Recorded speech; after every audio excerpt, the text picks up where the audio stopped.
Germany, 1939. Hitler's rise to power stunned everyone with its speed and ferocity. The world watched in horror as the Nazis bullied first a nation and then a continent. But in Germany, a resistance was building that worked to dismantle the Third Reich from the inside. Their primary aim, assassinate Hitler. Dietrich Bonhoeffer, a German theologian and pastor, was a leader in the cause. I sat down with author Eric Metaxas to discuss his new bestseller on Bonhoeffer's life of faith.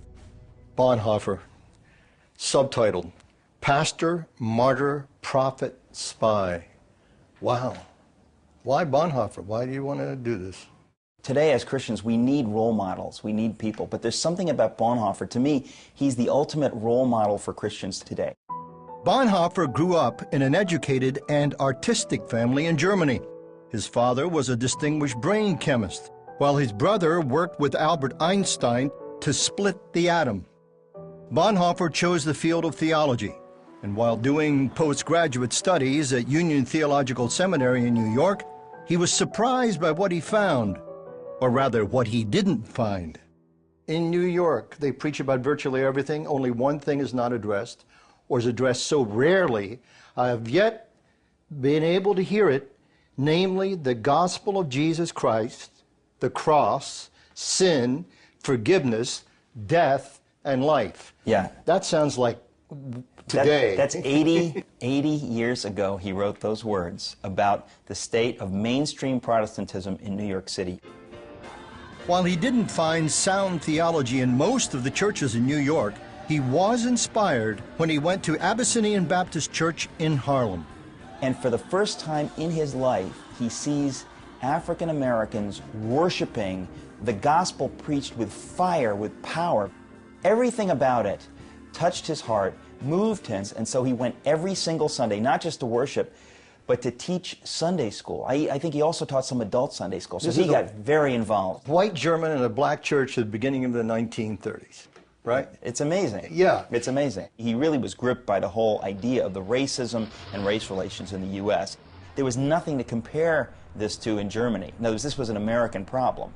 Of course, just a couple of years later, Hitler becomes chancellor in 1933, and everything changes. Suddenly now, Bonhoeffer is facing, in Germany, exactly what he saw here. He saw a group of people, the Jews, being made to be second-class citizens, and he was, from day one, vocally fighting against it. One of the few Christians who understood what he saw. He had foreknowledge. It's almost like a prophetic insight into what was coming in Germany in regard to Hitler. He read it early out.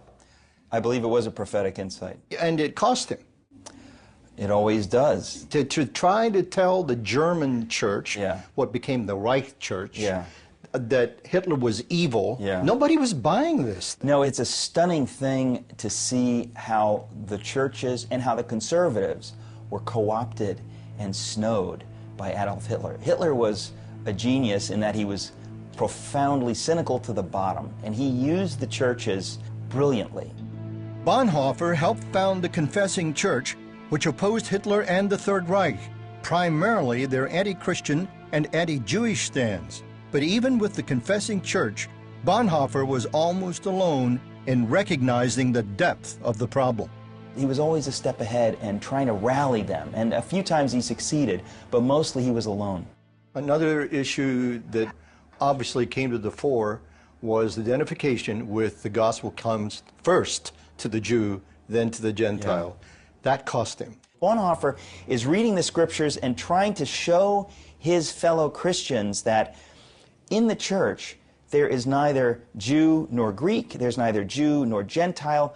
If a Jew wants to be a part of this church, we are obligated as Christians to welcome him in, to worship with him. This is the place, Bonhoeffer said, the church is the place where Jew and Christian stand together. Now, not only could the Nazis not see this, but many in the church could not see this. He wrote a circular letter where he's basically saying that what the Nazis have done to the Jews in Germany, they have done to God's people. The burning of the synagogues, this is an attack on God. A spy. How did he become a spy? 1939 comes around and Bonhoeffer realizes he will be drafted, but he would not fight in Hitler's war. Bonhoeffer sailed to safety in America, but after only 26 days there, he was on the last ship to cross the Atlantic before the war started. He's seeking the will of God, and the Lord calls him back to Germany. He knew, I will have no peace in New York. Well, Bonhoeffer's family were all very, very involved in the conspiracy against Adolf Hitler. He had been providing them moral support, but this was the moment of decision. Do I take another step? Bonhoeffer joined the Abwehr German military intelligence as a double agent. He acted as a courier for the Third Reich, but used these opportunities to make contact with the Allied forces across Europe. He had it absolutely resolved in his mind, philosophically, spiritually, biblically, that he could justify being involved in a direct assassination plot. Yeah. How did he resolve that with, say, Bible verses, Romans 13?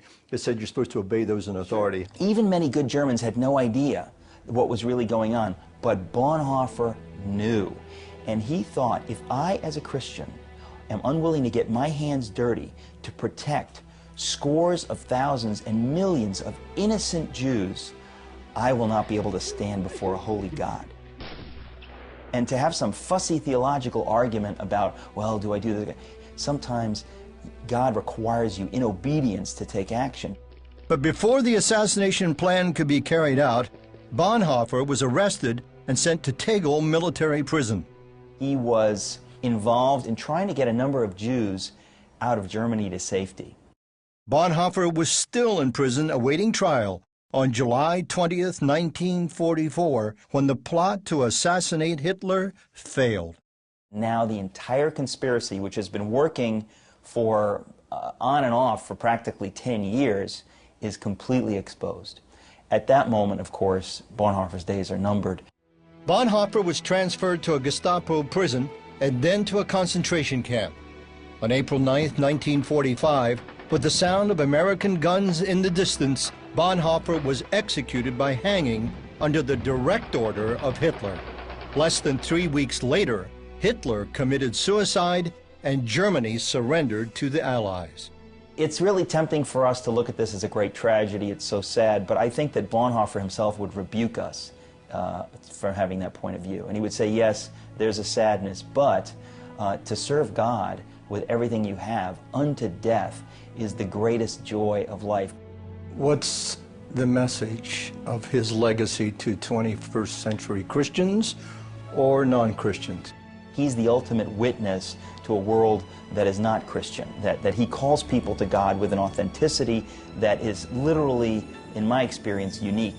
And it's a very, very important thing for us to understand that this man was a prophet of God, and he was utterly obedient to the Lord. For me, the joy of telling the story is to rediscover Bonhoeffer for a generation that never knew him. Dietrich Bonhoeffer, the real thing. The real thing.